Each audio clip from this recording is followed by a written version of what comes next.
Okay, everybody, thanks for joining us again here on Digging History. And as part of this effort, we're going to talk about ravines, draws, caves, and valleys. And I have found some really amazing finds in ravines, draws, caves, and valleys. Not so much inside the caves, but in and around the caves. And some of these things include, beautiful coins like this 1833 large bust. Check that coin out. Isn't that beautiful? Now, it's got a hole in it. It's a 50-cent piece. It's got a hole in it, and that was not uncommon back in the day for people to put a hole in it and sew it inside of their clothing. Then I found this. This is a gorgeous 1840 seated Liberty 50-cent piece. Look at that thing, almost like brand new money. And I found that in the vicinity of a valley, a draw, or a ravine. Now, I could go over all the other things I found, like Civil War bullets, in which you can see this is one of the many jars of Civil War bullets that I have, and I also have some grape shot and different things that are in there. I donate a lot of this to museums. I know where all of these bullets were found. I put them in specific locations so that I can identify, where those bullets were found, and that makes it a lot easier. But let me give you an idea of what's the difference between a ravine, a draw, a cave, and a valley. Here it is. A ravine, here on the left, is an area that is between two extremely steep hills. Now, a ravine is something like you would imagine when you're looking down at the Snake River, you know what I mean, from the Grand Canyon. You're not getting up and down the sides of those hills. And usually down at the bottom here, there's a body of water, whether it could be an intermittent stream or whether it's a creek or a river. I have a tendency to find a lot of stuff at the bottom of those ravines and in and around the areas where people camped at all times. So a ravine is very, very hard to navigate. You have to find a way to get down here. Obviously, you got to be careful. You don't want to fall off. But those are areas that you need to look for. And you can find them on a topographical map because the closer the contour lines are together, the steeper the hill is. And so when you're looking for a ravine in particular, that's what you want to look for. In particular, during the Civil War, they threw a lot of stuff down into ravines whenever they got rid of it. Cannons, rifles, bullets, bayonets, uniforms, equipment. They'd toss it in the river. There are some artifact hunters that do really well hunting in the bodies of water. But me, I like to stick along the edges of the waterway and in the areas on and around because generally I find some cool stuff there. Now let's talk about a draw. What's a draw?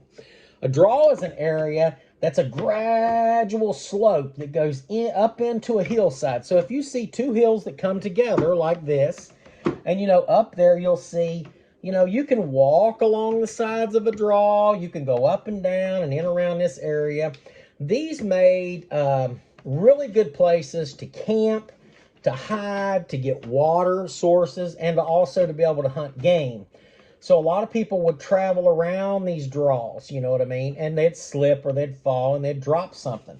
I generally find a lot of stuff along the sides of these draws. So when I'm looking, but again, you got to be very careful in this rough terrain, especially in Appalachia or any of the mountainous areas. A draw is a pretty safe spot. Now, caves, you know what a cave is. I would not advise anybody to go into a cave. I can tell you, I don't go into, deep caves and caverns. I just don't, you know what I mean? What I do is I look for places underneath the areas, generally in a valley. So you can look up and you can see, where there's rock formations and there's natural shelter up there. Most likely you go up into those areas, if you can safely navigate it, you can generally find something. So caves, that's a whole different ball game. Don't go exploring caves. That's my advice to you. But if it's just an area that just kind of has an overhang, those were natural, and some of those were places where they had horses at, or or they just needed to get out of the rain. And a lot of times they sit down there and they drop things like 50-cent pieces like this one right here. And I can tell you, or they could drop a whole bag of coins. These are all, you know, Indian head pennies, large cents, things that I have found over the years, dimes, half dimes, you know, 50-cent pieces, quarters, even Spanish reals. And I have found several of these as well. As you can see, you know, they get kind of wore out. This is 1782. It's a beautiful coin when you can take a look at it and you can get close to it. But this was common currency back in the day. Let's go to the last thing of valleys. What's a valley? A valley is an area that you would picture between two mountains, you know, where the stream coming down it. And the slope is a little more gentle than a ravine, where a ravine goes straight up and down, where a valley kind of is like this. Okay, so if you're looking at maps, you can look for these terrain features like this, these contour lines on a topographical map. And remember, the closer the lines are together, the steeper that hill is. We do a lot of checking before we go into an area. And when we look at areas like ravines, draws, and caves, valleys, you know, those are generally pretty what we call a honey hole sites that we find a lot of really cool stuff. But it's also very dangerous.